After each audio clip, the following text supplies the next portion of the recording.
Now, The Hunt Palmer Show. He needs care and treatment. You are now listening to The Hunt Palmer Show, brought to you by Daryl May Remax Partners on 104.5 ESPN Baton Rouge. Is this a great country or what? Locking down the middle of the day, live from the Raising Cane studio. This is Hunt Palmer.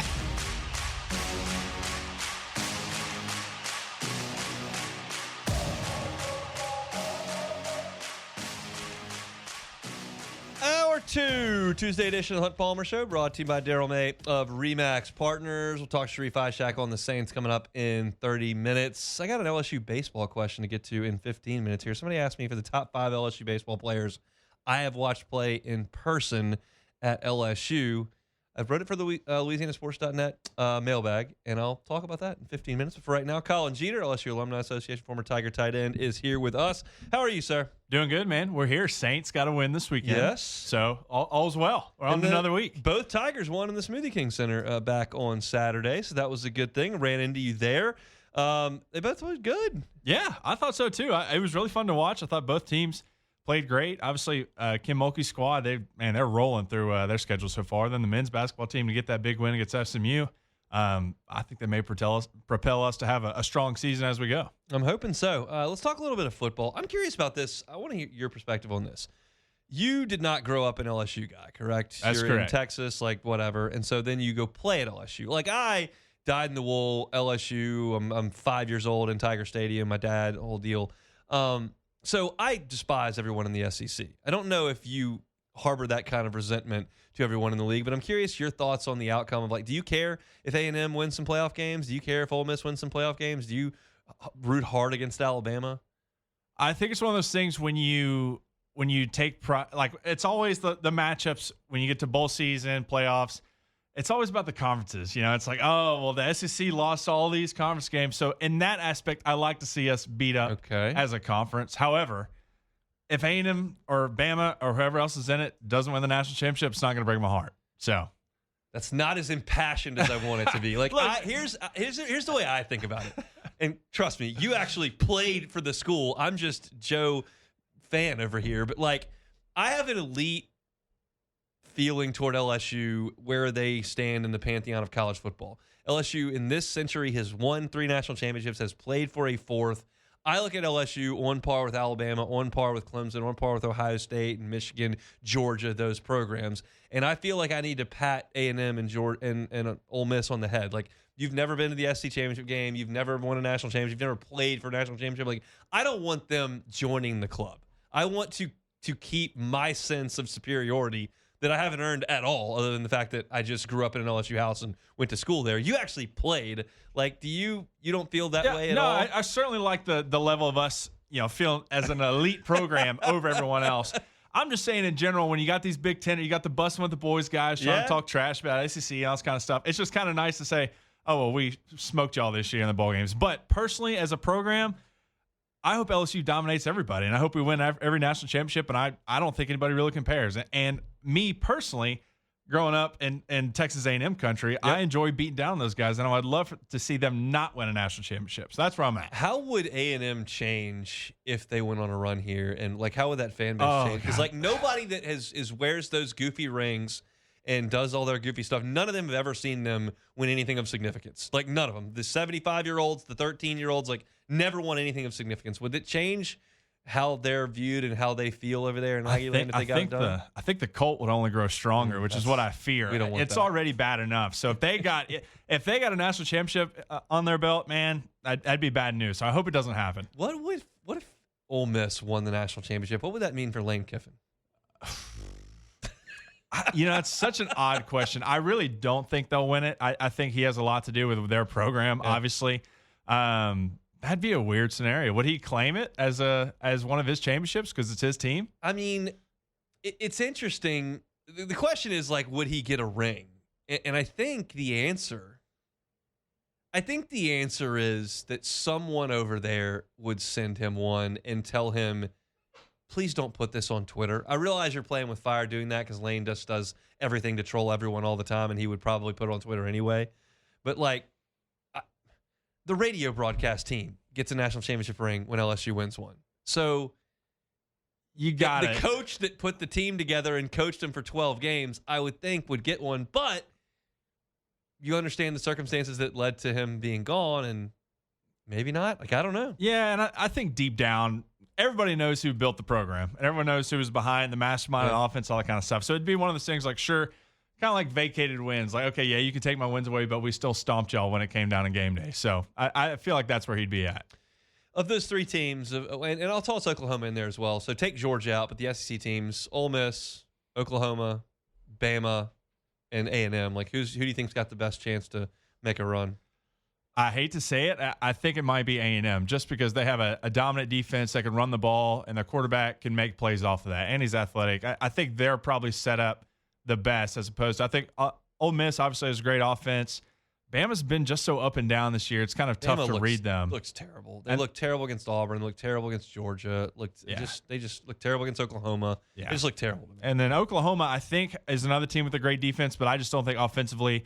I think since their quarterback got hurt, he's kind of been hot and cold, and I don't really trust them to win a series of games. Let's talk about LSU here briefly. I'm not going to spend a lot of time on the Texas Bowl. We may do a little bit of that next week, as that's the last show before they play next Saturday.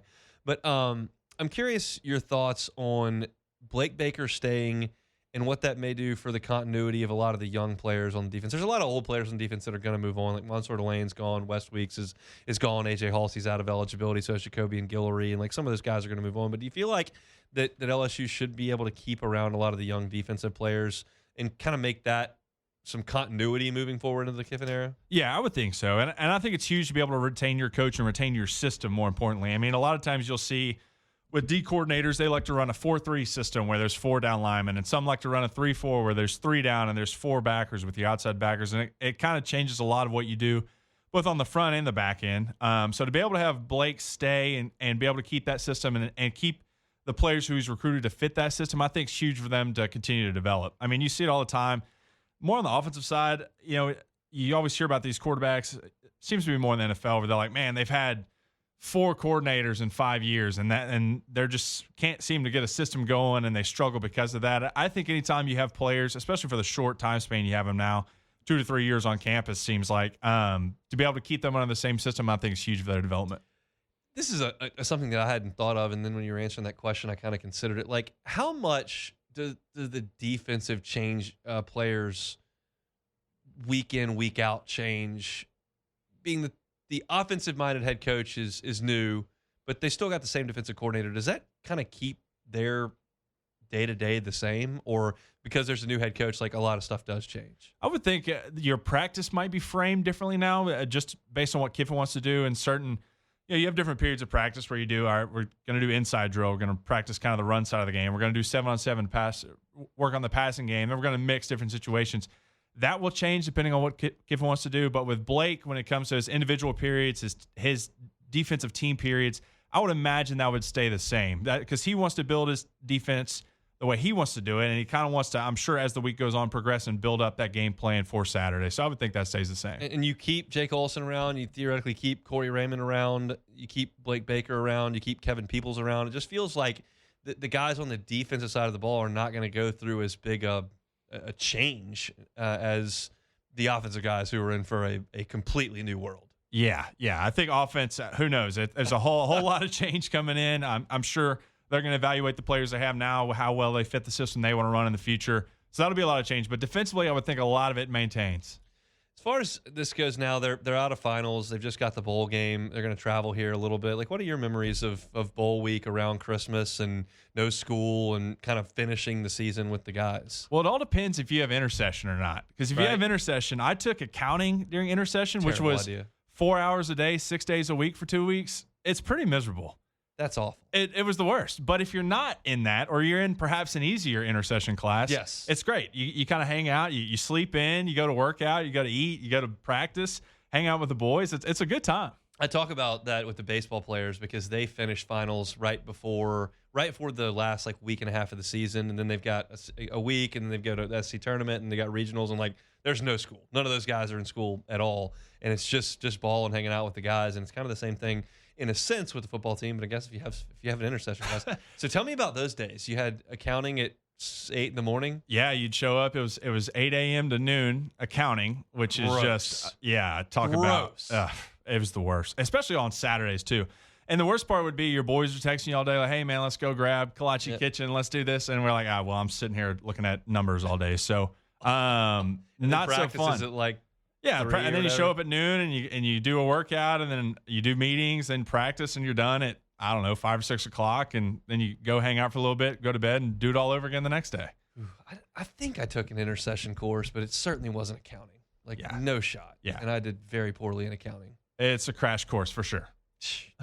What's new with the Alumni Association? I know y'all had a crew at the basketball game back on Saturday. I feel like with the holidays, probably not a ton unless y'all got something going with the bowl game. Yeah, man, we're kind of winding down for the year. We've reached that year. It's holiday season, so we've got our gift guide going out. At the Alumni Association, we have the gift shop. If you're looking for last-second gifts for them, even if you're looking for the gift of membership, we got a lot of fun things lined up for 2026. Some Traveling Tigers trips that you may get early access to. So I would really look into that. Look at our website, lsualumni.org, and maybe find ways you can provide gifts this Christmas time.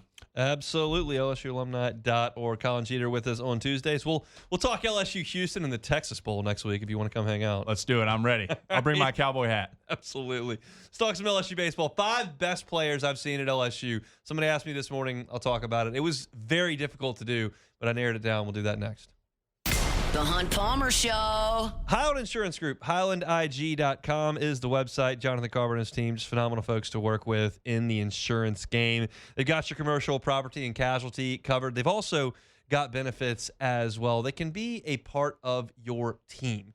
You shouldn't think of insurance as a competition for you. You should think of it as an asset, like your attorney, like your CPA. You're going to have them with you every step of the way. They protect you on the insurance side. And that's what the Howard Insurance Group wants to do for you. Make sure that you don't have any exclusions you're not aware of that could be a loophole that when you should have that claim that is covered, instead, because you were cutting corners on the front end, maybe unbeknownst to you, to save some money on that premium to maybe win that business, and all of a sudden you're exposed.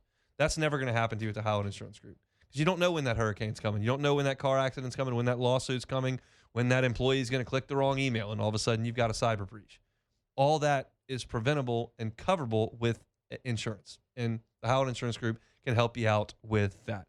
Reach out to them here in Baton Rouge. HighlandIG.com is the website. It's the Howland Insurance Group, HighlandIG.com. This is the Hunt Palmer Show, brought to you by Daryl May Remax Partners. Looking for land to hunt or build? Call Daryl May Remax Partners.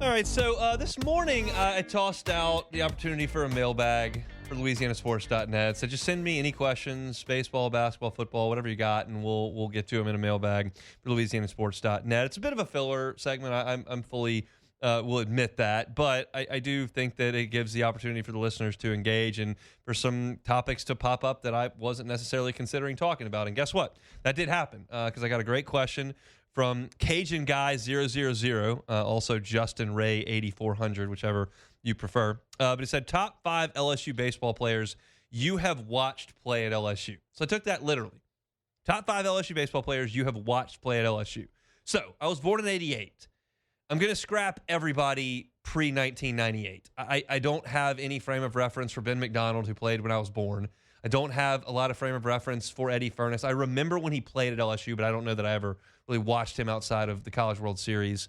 I take out Joey Bell, Lyle Mouton, those great pitchers with Laxton and Bird and Sorotka and all them. Like I don't have any frame of reference there. It's basically 2001, if we're being serious. I did not include Eddie Furness in my list. It's basically 2001. So it's 25 years of players who are the 5 best I've seen. This is my opinion, and I really struggled with it. And I'm not even here to tell you that I'm right, but I will give my reasoning for the 5 that I selected. There are 3 non-negotiable locks for me on this list of 5. 3 absolutely, positively must be on the list. The first is Dylan Cruz. To me, Dylan Cruz is the greatest position player in the history of LSU baseball. He had a 3-year on-base percentage of .498. He almost got on base half the time for 3 years. He's top 5 in LSU history in career home runs. He hit .426 as a junior, won the Golden Spikes Award. To me, Dylan Cruz, who got on base every single game of his junior season in which he was the number 2 overall pick and a national champion, he's the best player that LSU's ever had from a position player standpoint, must be on this list. Paul Skeens must be on this list as well. Paul Skeens is the best pitcher in LSU history. He's now one of the 2 best pitchers in the world 3 years later.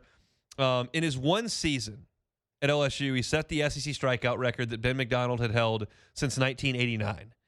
In the NCAA tournament, Paul Skeens threw 32 1/3 innings. He gave up 4 earned runs. His strikeout to walk in the NCAA tournament was 42-3. He started 19 games at LSU. LSU was 16-3 when he started games. 2 of the 3 losses were shortened. One was the SEC tournament where they just took him out in the 3rd inning, and one it rained at South Carolina. And then he lost to Arkansas in an extra inning game, and I think LSU lost 2-1. But Skeens was dominant. He was unhittable. He was the hardest throwing pitcher that Keith Law had ever scouted from a starter perspective. He's the best ever at LSU. Those 2 have to be on the list. And the third one that has to be on the list for me, and I think there are probably some names rattling around in y'all's brain, but this one's easy for me. Aaron Nola. Aaron Nola has to be on this list. He was the best pitcher I had seen before Paul Skeens took over. And I actually did a segment on this show about halfway through Skeens' year where I said, if you gave me one game to win, would it be Aaron Nola or Paul Skeens? And I went through the case, and I laid it out, and I went with Nola halfway through that season. I no longer feel that way. Skeens gets that nod. But I think as time goes on, and because you saw Skeens, you may not quite remember how good Aaron Nola was. He was the National Pitcher of the Year in 2014. He was the SEC Pitcher of the Year in 2013. In 2013, Aaron Nola threw 4 straight complete game victories in SEC play. 4 in a row, 9 innings. In those 4 starts, he allowed a total of 4 runs. 2 of them were shutouts. 2 times he gave up 2 runs. His career strikeout to walk ratio was 344-52.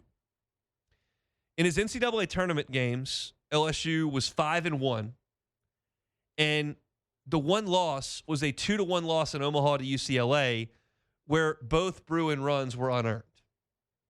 Alex Bregman kicked that ball at shortstop to allow the winning run to score. How about this? He started 18 regular season SEC games in 2013 and 14. And by the way, these were not game 3s.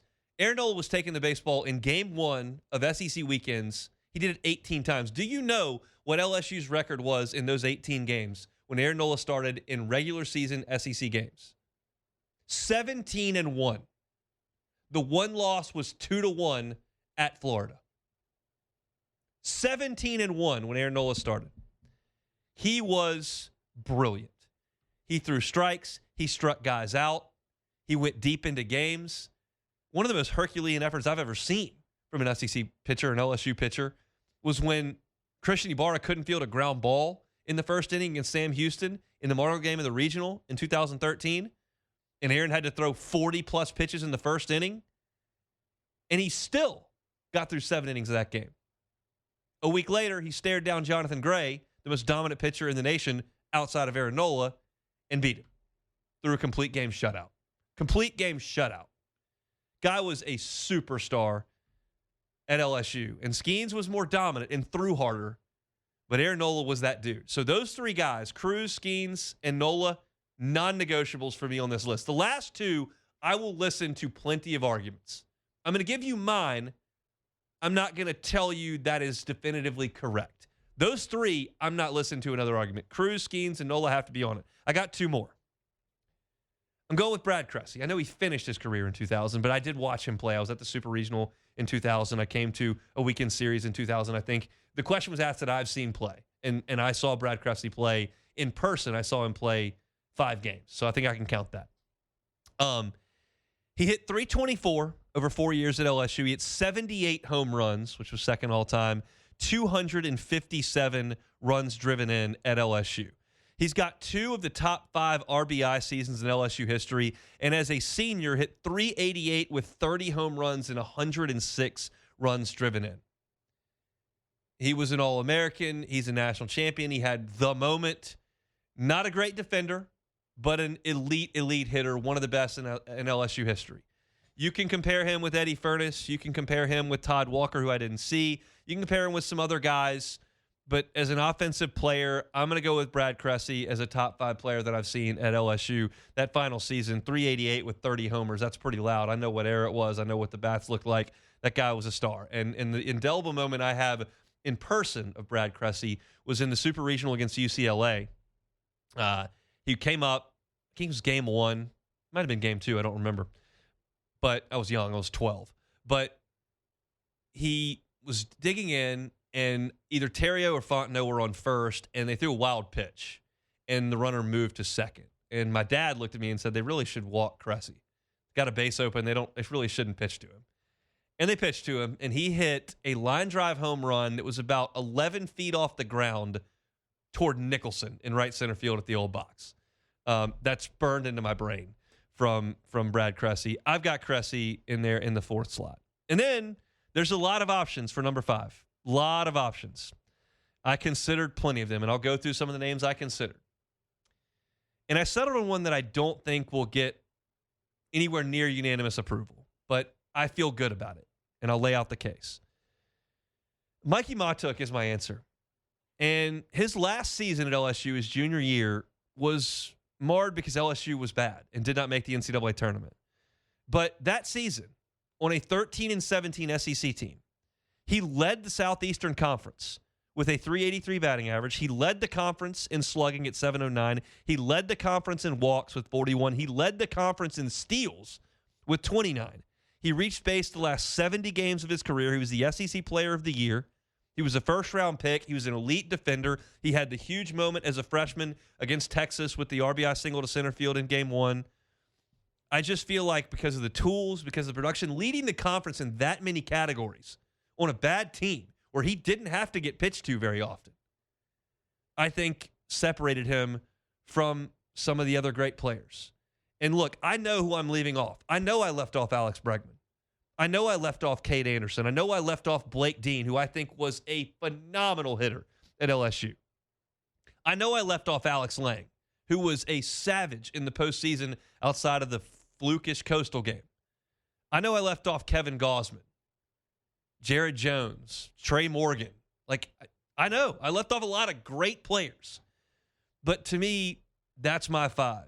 I'm going with Dylan Cruz, Paul Skeens, Aaron Nola, Brad Cressy, and Mikey Matuk as my top 5 players that I've seen. Again, I did not see Ben McDonald. I did not see Todd Walker. I did not see Trey McClure. I didn't see Eddie Furness. These are the guys that I saw, and I recognize the greatness of players I left off. I think Alex Bregman will stun people that I left him off. Alex Bregman was a great player at LSU. I was amazed at his ability to transform himself into an excellent defensive shortstop when he was not as a freshman because he wasn't a high school shortstop. But you look at Bregman statistically, and after his Brooks Wallace Award winning season as a freshman when he hit .369, this was his next 2 years at LSU. .316 with 6 homers and .323 with 9 homers. Now, the bats were different. I know. It was a different era than what we've seen the last couple of years. But statistically, he struggles to match up. Now, it was evident his bat to ball was incredible, and there's a reason he was the second pick in the draft. But there were LSU fans at the time that were like, this guy's not as good as everybody thinks he is. And I go, wait, just wait until the draft. And he's been a brilliant big leaguer, and he was awesome. But when I look at what Matuk did, and I look at what Cressy did, and then I look statistically at what Bregman did, and I know the eras are not the same. Trust me, I watched them. I just have a hard time doing that. And to me, I don't think the Bregman-Cruz discussion is all that close.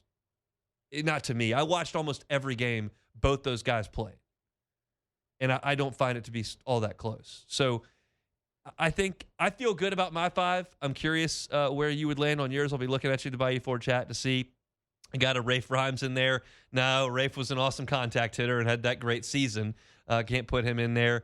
Jared Poche was a dog, LSU's all-time leader in wins, but certainly can't put him in the category of some of those guys in terms of stuff and what you do. Somebody says Jared Jones doesn't come close to top 5. Bro, come on. I get that. I'm not going to put him in that category with those guys, but you have to admit he hit more home runs than anyone in LSU history in a 3-year career, more than anyone ever. He's a 2-time national champion. He had monster moments in Omaha, including a walk-off. Like, he's a great hitter. Like, I'm not putting him in the top 5, but to dismiss Jared Jones and what he did, I think would be foolish. Brandon Larson is a really good name to put in there, a 1-year wonder who had a monster season, hit 40 home runs. I didn't see Brandon Larson play in person.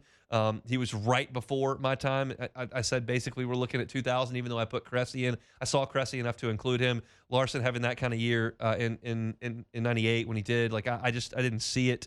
97. So I'm looking through the Bayou 4 chat, making to see Walker and Furness just roll right off as 1 and 2. Can't not be in anyone's top 5. Again, Nelson, I appreciate that. I can't include him in. That's not the way the question was asked. I wasn't asked for the top 5 players in LSU history. I was asked for the ones that I've seen, and I just couldn't speak to those because I'm not old enough. I would have been 8. They weren't on TV, and I didn't come to a lot of games down here, so I couldn't do it. So. That's a look at top 5. That's a fun exercise to do. I hope y'all enjoyed that. Let's talk Saints with Sharief Ishaq when we come back. The Hunt Palmer Show.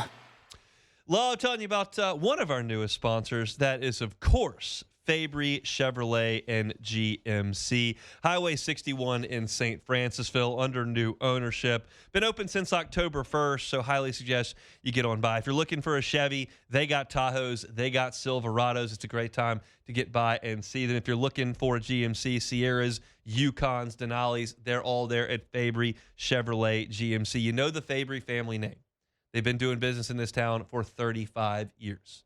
You know what you're going to get from a customer service perspective when you deal with the folks at Fabry. You know what you're going to get from a buying experience perspective when you deal with the folks at Fabry. They've had 4 different locations. They've had 5 brands.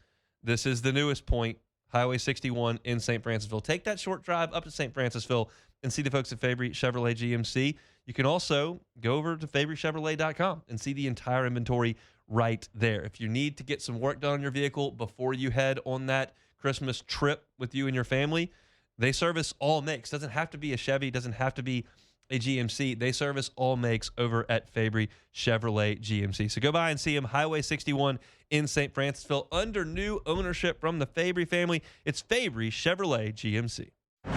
This is the Hunt Palmer Show, brought to you by Daryl May Remax Partners. Looking for land to hunt or build? Call Daryl May Remax Partners.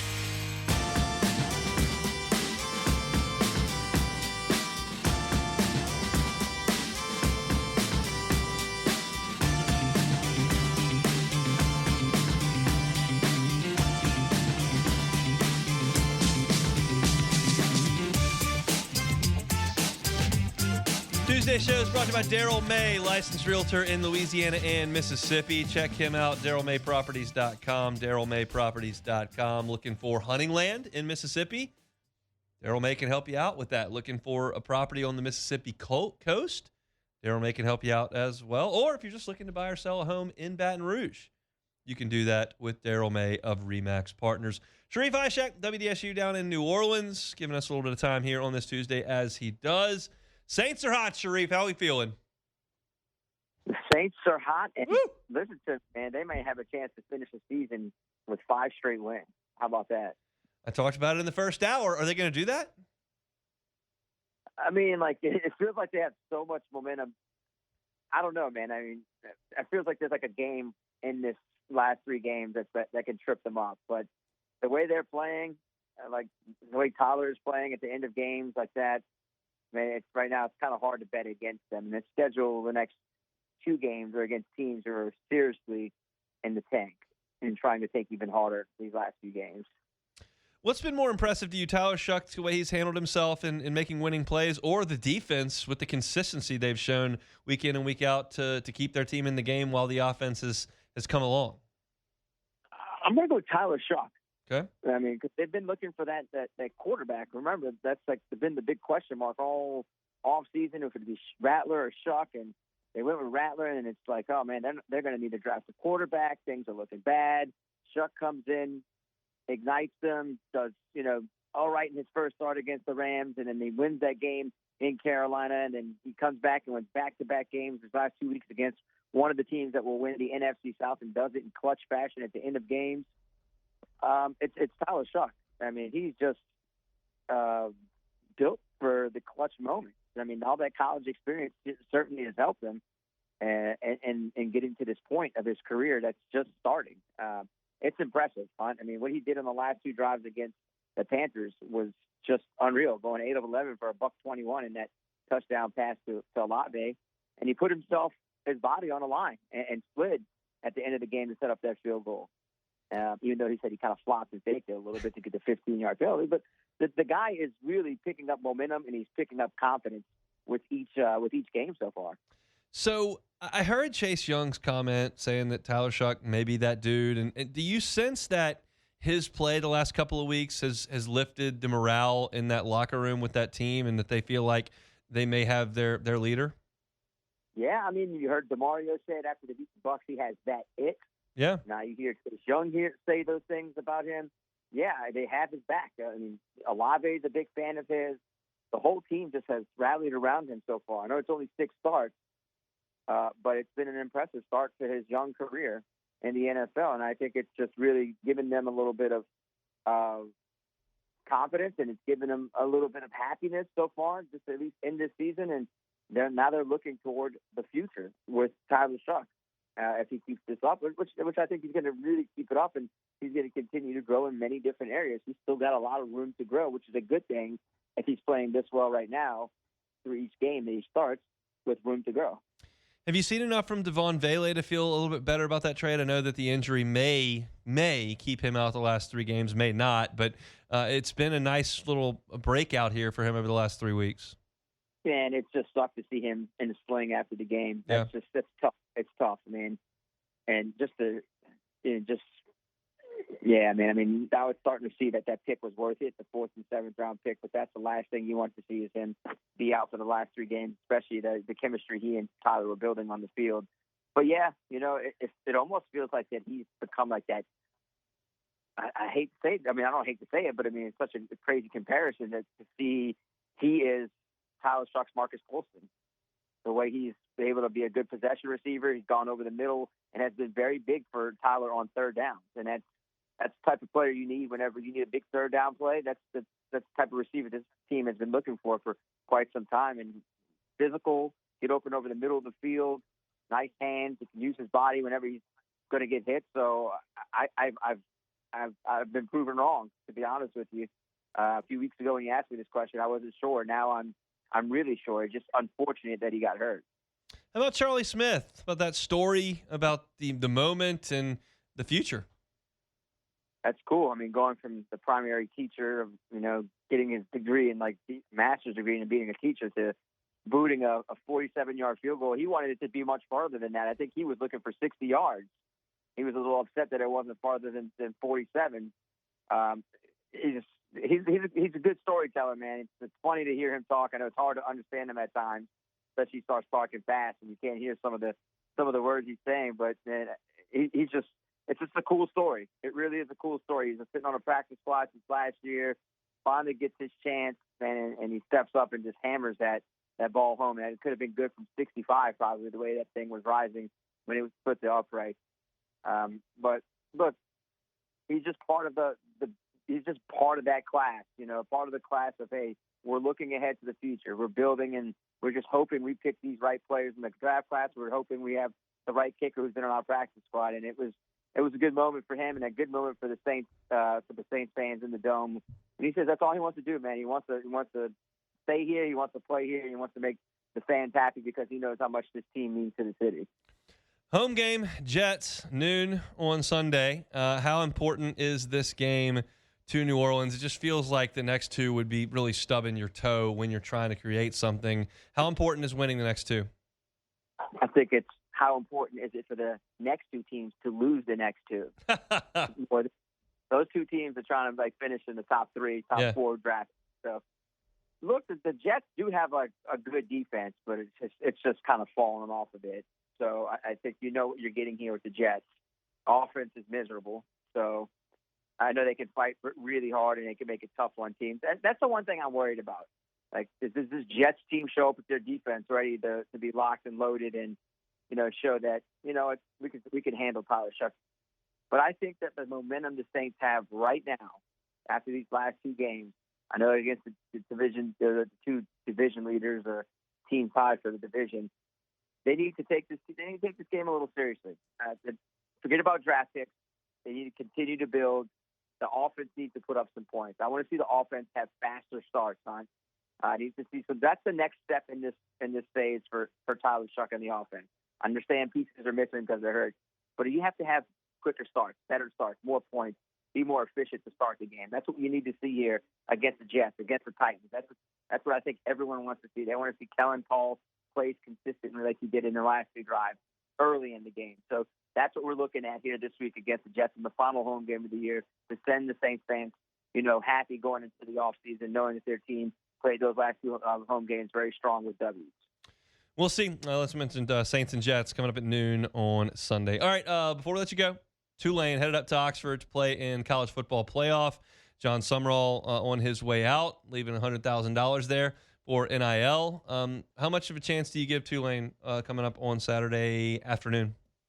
I'm going to be obvious with this statement. They're going to play much better than that 45-10 loss back in September. I really do. And I'm wondering, does Ole Miss come out as that scorned X or that X that is still thinking about what happened to them and being left? I think you're going to see a little bit of it being more toward the middle. It isn't going to be a 45-10 game. I think Tulane plays it kind of close there early in the first half. It might be 17-10, 20-10 at half.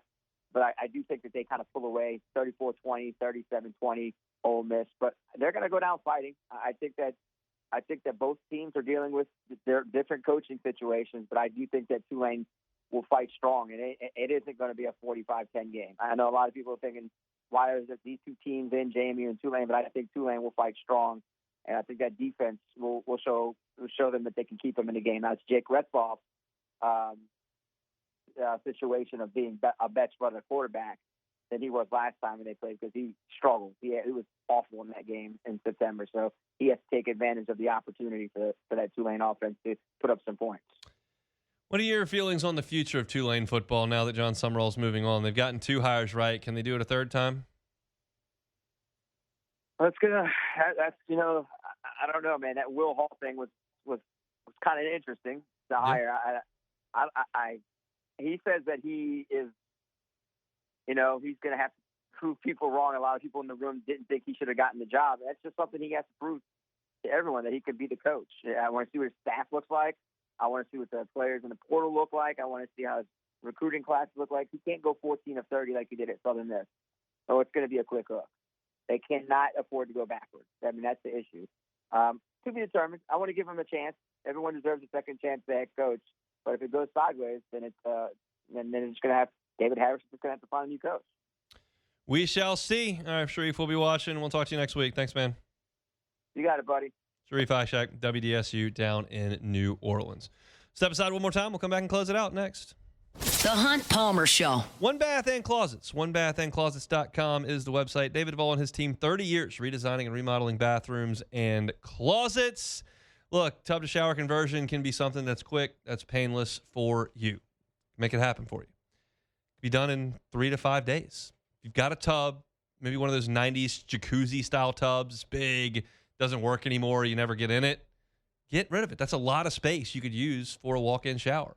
Completely change the aesthetic of your bathroom, change the functionality of your bathroom as well. If you just got an old dingy tub that's kind of collecting God knows what, and you don't ever get in it, well, take it out. Put a walk-in shower. That's what David Duvall and his team can do for you. When you think renovation, you think remodel, you might think big dollar signs, big time, very invasive. It doesn't have to be. They can do wholesale remodels. They're more than capable of that at One Bath and Closets. But a lot of times, it's smaller projects that they do. They move on quickly. They got financing available for you, and you can get on about your day. It's David Duvall and One Bath and Closets. They've been at it 30 years. They're going to write the first time and leave the competition behind. One Bath and Closets. Find them online, onebathandclosets.com. This is the Hunt Palmer Show, brought to you by Daryl May Remax Partners. Looking for land to hunt or build? Call Daryl May Remax Partners.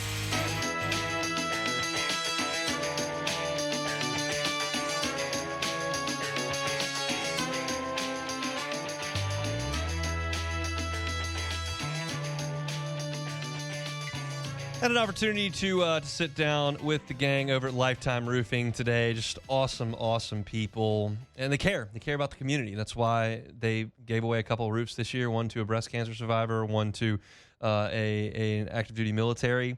And it's why they consider themselves first responders. When there's a weather event, like, you're going to see the folks from Lifetime Roofing show up and help. They're going to show up with chainsaws. There was a tornado in Kentwood a few months ago, and the folks from Lifetime went up there, got a food truck set up, and helped the people who were in a time of crisis. It's because they care, and they're part of this community. It's a relatively new company. They've only been around since 2021, but they've experienced incredible growth, and that's because they care, and that's because of the customer service and attention to detail that they give their customers and their clients. I invite you to check them out, lifetimeroofingla.com. If you're looking for a new roof, if you're looking for a roof inspection, maybe you're just talking about a situation where there's a tune-up for your roof, where it's not necessarily a new roof, but it's just an upgrade to your roof to maintain the integrity of that roof. Not everyone's going to do that for you because, generally speaking, it pays more if you get a whole new roof. They don't care about that. They care about making sure it's done the right way, and that's why you should do business with the folks at Lifetime Roofing. They're online at lifetimeroofingla.com. All right, we're closing up this Tuesday edition of the Hunt Palmer Show, and we do that same way every day with Take It or Leave It. Take it or leave it. Take it or leave it. Take it or leave it. Presented to you by Flight by Yingling, the next generation of light beer, crafted by America's oldest brewery. Today's hottest stories in sports, news, and sometimes even Hunt's life. The question is, will he take them or leave them? Flight by Yingling, next generation of light beer. Only 95 calories, 2.6 carbs. Holidays are here. Looking to knock a couple back? How about Flight by Yingling? Delicious, flavorful, light. The next generation of light beer. It is Flight by Yingling. Okay, so the Miami Dolphins lost last night on Monday Night Football to the Pittsburgh Steelers. And Mike McDaniel was addressing the media today, was talking about maybe a quarterback change moving off from Tua Tagovailoa. He said, quote, "The QB play last night was not good enough, so everything is on the table." And the Dolphins' backups currently are Quinn Ewers and Zach Wilson. Is this the end of Tua in Miami? Take it or leave it. It's the end of Mike McDaniel. Yeah. Is it the end of Tua? I will leave it. Without looking at his contract, I don't know what the situation is there. It's steep. But I have to imagine that there's going to be a lot of shakeup in Miami. It could involve the quarterback, but Mike McDaniel's not going to survive this, I don't think. They won a couple of games against some bad teams, and then they went up and played Pittsburgh, who's very average, and Tua just looks bad. He just looks like he looks bad. I don't know another way to say it. So I think they'll move on and maybe make a change this year. What that means moving forward, that's probably going to be a new coach's decision. I kind of feel like the Steelers are like the litmus test of you're good or you're bad. Because if you're good, you're probably going to beat them. But if you're bad, they're going to expose you. So. It's perma 8-9, 9-8 in Pittsburgh. All right. So Cooper Flagg just set the single-season NBA scoring record for an 18-year-old with 42 points last night. I didn't see that. Yeah, surpassing LeBron James' 37-point game as an 18-year-old in 2003. Flagg turns 19 on Saturday. So will Cooper Flagg live up to the hype? Take it or leave it. I'll take it. He's good. He's with a good organization. Well, I mean, bad trade, but they've been good for a while. They've been good. Yes. And, without Cuban there, I guess maybe it's a little bit different. But, I mean, he's really good. He really played well at Duke. His career ended in a tough way at Duke. But he's a heck of a player. And, he's going to be fine. You're dropping over 40 as an 18-year-old in the NBA. Yeah. That's serious. He's got every skill. He's got the size. He's going to be a stud. All right, so to wrap this thing up, I'm about to say UCLA. USC football has been making waves on social media over the weekend as they've been posting re-signing posts on Twitter like an NFL team announcing signing a new free agent. Is this the new norm of college football? Take it or leave it. I'll take it. I'll take it. It's the time we're in here. It's weird. I mean, you got a team in Ole Miss that's about to play in a playoff game, and all their players are getting questions about are you leaving or not. It's just a weird deal. Their coach already left, so it's it's new, it's different, it's the way things are. And until they flip the calendar up and change the rules, it's how we're going to be. So, I think that's destined to continue as it's going on there in South California. All right, that's it for a Tuesday edition of the Hunt Palmer Show. If you missed any of the show today, invite you to catch it on demand wherever you find your sound. Just search Hunt Palmer Show. Open the show today with talking about Trinidad Chambliss and talking about Kiwa and Lacey and whether or not they're going to stick at Ole Miss or potentially move on. Played some sound from him. I think it's pretty compelling stuff. You can find our Saints conversation at Hunt on Saints moving forward. Thanks to Glenn West and Sharief. Ishaq. Matt's going to have you know next on AFR. We're back tomorrow, same time, same place. The Hunt Palmer Show. Daryl May with Remax Partners, licensed realtor in Louisiana and Mississippi, looking to buy or sell a home. How about Daryl May of Remax Partners? Now, Daryl has a unique set of skills in the realty market because he spent 2 decades as a builder. So he knows what good construction is. He knows where you might want to be looking, even if you don't. He can help you out with that. He's also phenomenal when it comes to the buying and selling in terms of the knowledge of the area because he grew up in Baton Rouge and he's now a proud St. Francisville native. So if you're talking about buying, selling, or hunting property in Mississippi or the Felicianas, he can help you there with Remax Partner. Check out his website. It's darylmayproperties.com. Again, Mississippi, Louisiana, hunting properties, Gulf Coast, house in the city, secondary home outside the city limits. Daryl May can help you with all of that. Check him out online at darylmayproperties.com. It's Daryl May of Remax Partners.